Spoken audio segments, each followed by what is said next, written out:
outside. Okay. Oh, Do you careful, think you knock the fire. do you think I'm too low? You're just a small person. Hello everyone, welcome to our channel. Today we are going to be talking about, you say it. Today we're going to be talking about dissociation, derealisation, depersonalisation. There are 3 names? Yeah, well, there's 3 different types of the same problem, basically. Okay, so... You mean there's 3? You have both. Basically, we are talking about this because it happens to me a lot.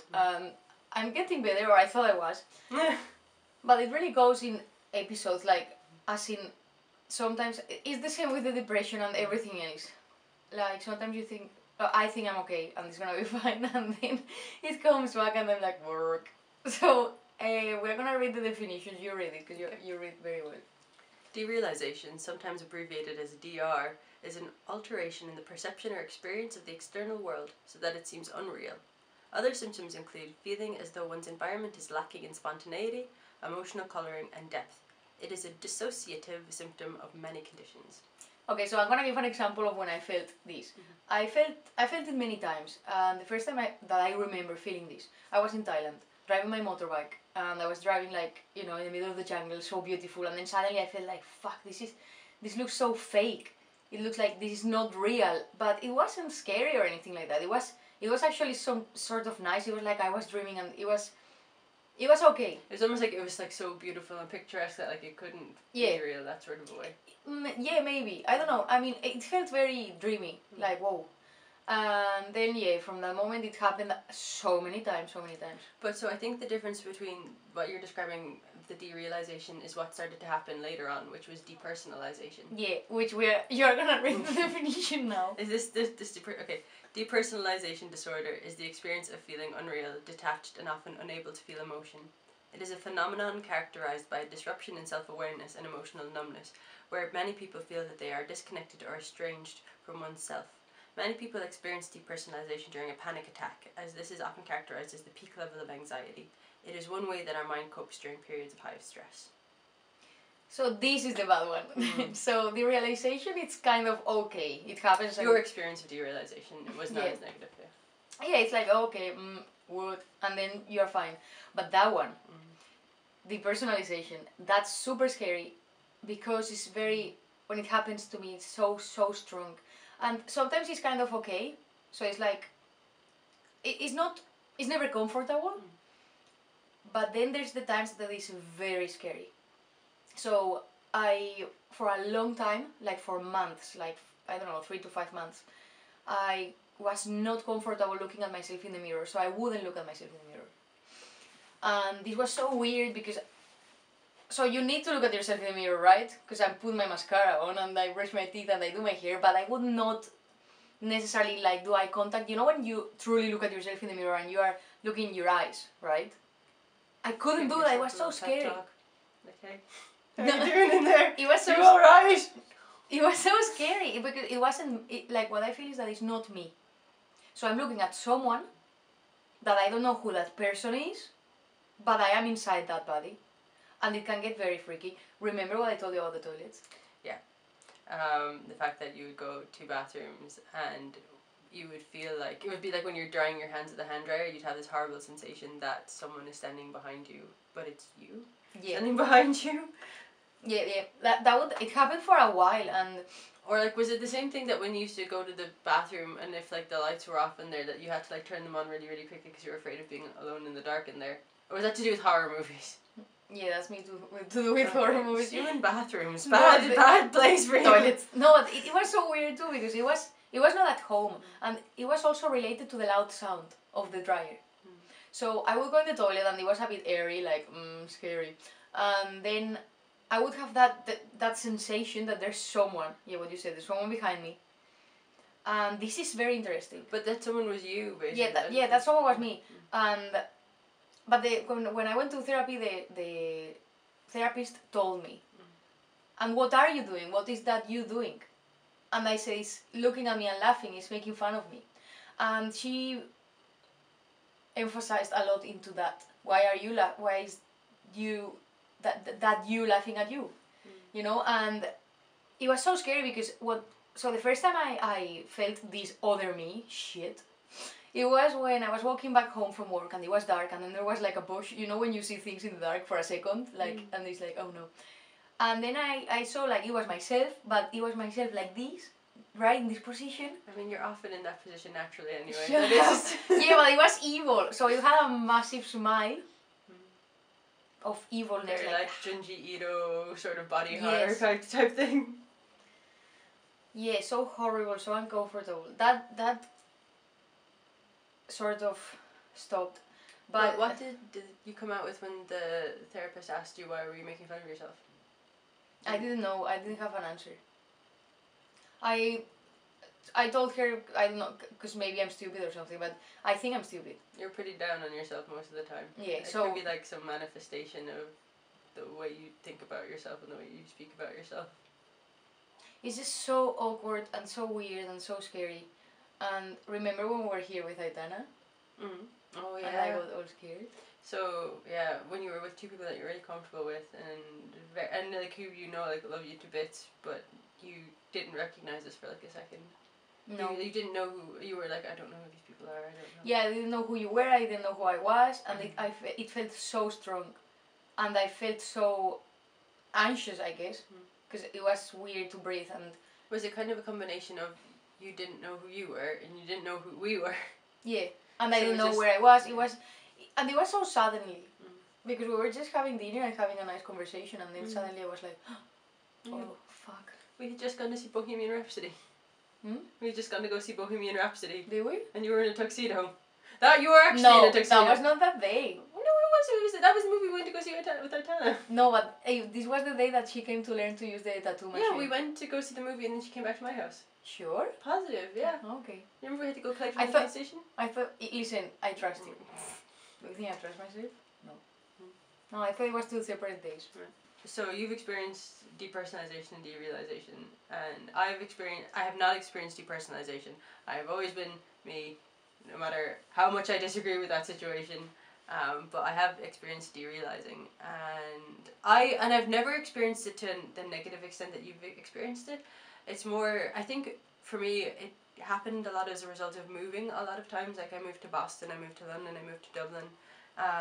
And sort of being out of context, and like it's happened to me sitting in meetings that I'll suddenly be like, where the hell am I? Why do I have so much responsibility? And like, who are these people and why are they listening to me? And am I supposed to be talking right now? And I think maybe it is that like stress coping mechanism. I also have a very acute experience of derealisation. I was right after I broke up with one of my exes, and I was walking back to my house, and it was like right after it happened, and like I just closed the door on his house. And I was walking back home over the canal, and I was so profoundly sad. And I was looking at this like very familiar place, which is like just 10 minutes from my house, this like bridge and a little river. And it felt like I was walking on a film set. It felt like everything was fake, and that if I like pushed off of it, it would all just like fall down. And I think it was just because it was, like that coping mechanism of trying to protect yourself. Those type of derealization moments are they have a very clear, they happen for a very clear situation. Yeah, I feel very much, like, and also, when you spoke about your depersonalizing, at first I was like, I think that happens to most people, but as I got to learn more about your experience of it, I realized that your experience of it is quite different and quite frightening. Because when you derealize, is you know who you are, it's just everything is like weird, like where the fuck am I? But when you depersonalize, it's to do with your body. Like you look at your hands, you don't know who these hands are from. Or you look at your legs and even you touch your legs, or sometimes I feel my legs are so long and they don't belong to me and it's so weird. It's very physical and very, it's about you, not about the outside world. Through your experience of it, have you come across any techniques that you found helpful for trying to bring yourself out of it? I was Googling it, and it said that taking off your shoes and standing on the ground, like feeling the ground with your feet. Which you can do in any given urban location. Like try that in a tube No, station. but like see what happens. Touching things or engaging into a conversation. It sounds like kind of like mindfulness things that just kind of like you listen or you look at your immediate environment and you try to bring yourself something back very into like the sort of like tangible or something, like something you can touch and shit. But yeah, sometimes you just have to go through it and then you're fine. Surf it. Yeah, and because it happened before, now I know what's happening. Even though sometimes it's very scary, it's a bit like, It's at least it's not like what the hell is happening. It's like, oh no, I'm back here again. I just gotta like hang on and ride it out. it's really bad. And usually if I'm really busy, like when I'm at work, for example, it didn't happen much. It happened a couple of times. But I think, I don't know, it's just you never know when it's gonna happen. And then you're like, and Have you, from looking back at all the times it's occurred, have you seen any kind of like triggering in terms of like being tired or being stressed out or being upset? Like, have you ever felt that it kind of happened to you when you were feeling really happy, and then I guess maybe that time with Aitana?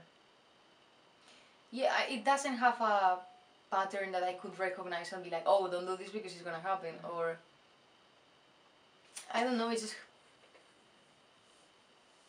just happens when you least expect it. It's just very random. By the way, we're talking about this, but why does this happen? You said that it's a coping mechanism because you are stressed. One of them stressed, or or as a way of disengaging from a trauma. Sometimes this is a coping mechanism that people come away with after maybe experiencing abuse or assault. That it's a way of or during the assault and being able to take yourself out of that situation. And yeah. that sometimes if you've gone through that trauma, then this is something that kind of that you keep going back to afterwards. So that can be an inciting incident that causes this thing to keep happening. Yeah, it happens a lot with like sexual abuse, for example. People that suffer the abuse disconnect from reality. Their brain is protecting them because they are feeling so bad, so scared, so sad, and so attacked that the brain disconnects the person from the reality. So you kind of cope with the situation. That's why I'm sorry, I'm gonna say this, you don't like it, but like victims of rape, this happens to them so many times, and what happens sometimes is that they don't move at all, and then people are like, oh, she didn't move, she didn't try to escape, she didn't fight it, so that means that she was okay. No, you piece of shit, she was obviously in shock, and that's why she couldn't move. Yeah, I hate that. I'm saying this because it happened recently in Spain. I told you about this thing. But yeah, it's a defense mechanism that your brain uses to protect you as a human. And the reason why I think this happened to me, because this never happened to me before in my life. It first happened when I was in Thailand, like 3 years ago. Or 4 years ago now. I was 28 or 27, yeah. And yeah, I was 27.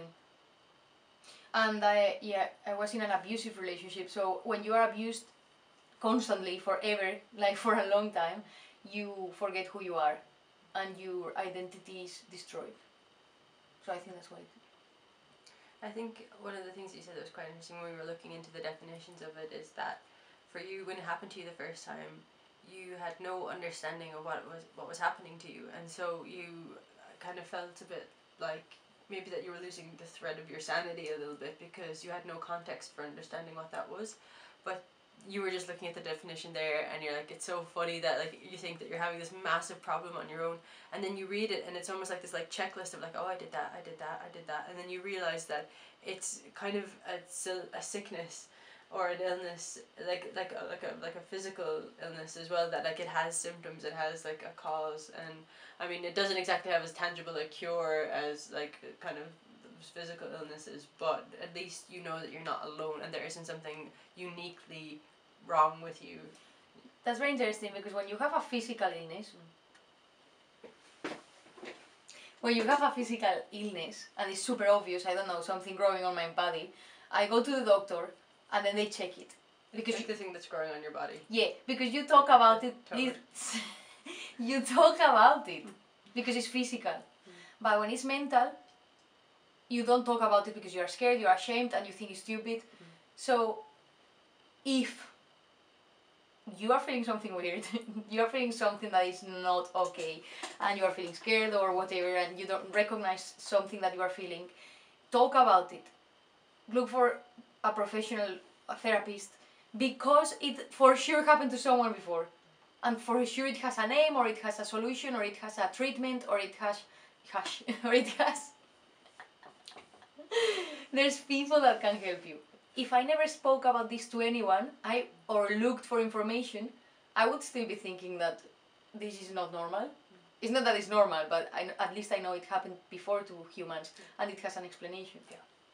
Because you can feel like, I mean, and within the mental health space, talking about like going insane or going mad or going crazy, like those are really damaging pieces of language, because that's like this like catch-all phrase that seems to imply that anyone with a mental illness, there's something really wrong with them, but you can feel that you are just like losing your mind because you have no way of understanding what's happening to you, and that's why it's really important to talk to someone who knows what's going on with you, so you can get some context and understand that this isn't you just like losing your mind, you are going through an illness of sorts. I uploaded a video about this topic in my other channel in Spanish, and I was reading one of the comments, made me so sad because it's exactly what I feel. And it's a boy, he was saying, this happens to me all the time, and sometimes I feel very desperate because I really wish I felt like I did before. And this is exactly what I feel, because the first time this happened I was 27, and my whole life I was fine, or whatever, I thought I was fine, I don't know, everything was great, and then suddenly I'm like, and it's like, it's so, you do feel desperation because it's like, I want this to stop, and it's never gonna fucking stop. And it's like, what happened? Something broke in my brain or what? And now I'm fucked for life? Tune in next week to find out if we're both fucked for life. I think I am fucked for life. No, we're just humans and we're just suffering. This is horrible. We're just surfing it. That's all you can do really with this. Surf. Just surf it out. No, I mean, I guess, because all this information that I'm getting is quite recent. Yeah, exactly. I mean, 2 years ago I started to read about things and to realize what this was and get scientific think information. that you're still very close to all those things that happened to you. There hasn't been a lot of time for you to heal or time to get kind of a handle on what's happening. So I think that's the annoying thing, is that like time heals all wounds. It sounds very cliched, but it's true. It is true. And you need time and you need distance, and you haven't had enough of either of those things yet.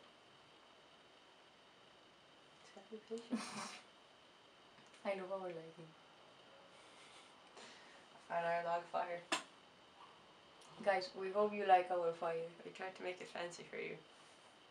It is super fancy. Yeah. It's very cute. Thank you very much. I don't know. Do you want to say something else?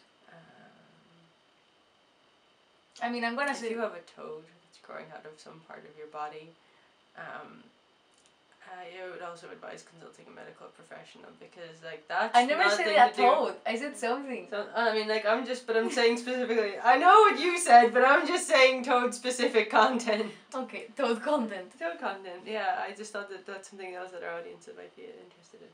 I wish I had a toad growing on my back. No, that's disgusting. Someone to talk to. I mean, I love how you're like, no, I take it back. But then the universe is out there like, she asked for the toad, too late now. I mean, I would like to have a toad friend, but not on my back. Okay. I'm gonna say what I always say, by the way. What I always say, because we have recorded so many videos. 1. Look for help. I mean, talk to people. Talk to people and get some therapy if you can. Just go get some therapy. If you're watching this because you're like, oh, this happens to me, just talk to someone about it and don't be scared. Talk to someone that you feel safe around. Wait, yeah. Can I talk? Yeah, someone you feel safe with, and then talk about it. Look for some information because you are not alone, and it happens to more people. I think so. Like we find this sort of funny. It's like it's funny because you have to kind of like laugh at the situation sometimes, because if you don't laugh, you'll cry. It is funny, of course. Yeah, suffering. You know, I laugh about everything. Yeah, I mean, sometimes if you think about it, and it's like, oh god, I'm gonna die anyway. What's happening? You know, it's like so awkward. Like, what's the point? But yeah, the point is, remember what Gandalf said. Oh yeah. So all you are given is time. Then you have to decide what you want to do with it. And that's so true. Because we're alive and we have time where we're going to be here living.